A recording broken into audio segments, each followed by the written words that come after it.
तालुक्यात या ठिकाणी भेटून आलेलं आहे. आज पुढील भविष्यामध्ये नगरसेवक म्हणून तुम्हाला काय भावना आहे?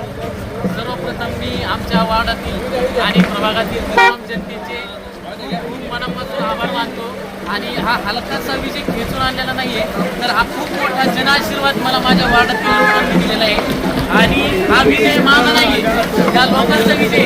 स्टेट बँक कॉलनी या परिसरातील लोकांनी जो आशीर्वाद दिला आहे त्याचा मी स्वीकार करतो. आणि येत्या 5 वर्षाच्या काळात भरपूर विकास निधी आणून प्रभागाची सर्व प्रलंबित कामे मार्गी लावण्याचा मी या ठिकाणी आपल्या सर्वांना वचन देतो.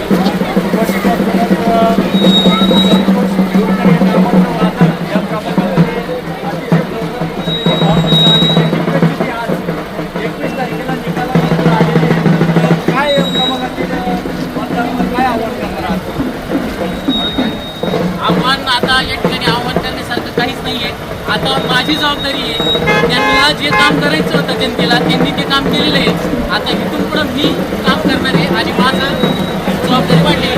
प्रभागामध्ये जे कामामध्ये साहित्य होते का अनेक कामं या प्रभागामध्ये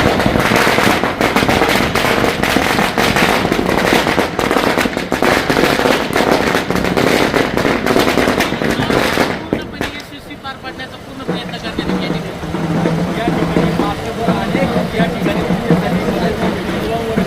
पाठीमागं एक संतोष ठेवून एक चांगलं शांत व्यक्तिमत्व, कामाचं अभ्यास व्यक्तिमत्व, सुशिक्षित असं या व्यक्तिमत्व या प्रभागाला लाभलेलं आहे. आणि खूप मोठ्या आशेने येणाऱ्या काळामध्ये या ठिकाणची जनता तुमच्याकडे पाहते. माननीय आमदार साहेब या वार्डात 3 ते 4 वेळा येऊन गेले, पण माझ्या जनता, तरुण वर्ग आणि महिला वर्गांनी, माझ्या माता बहिणींनी जो आशीर्वाद दिला त्या आशीर्वाद आज पूर्ण यशस्वी झाला आहे.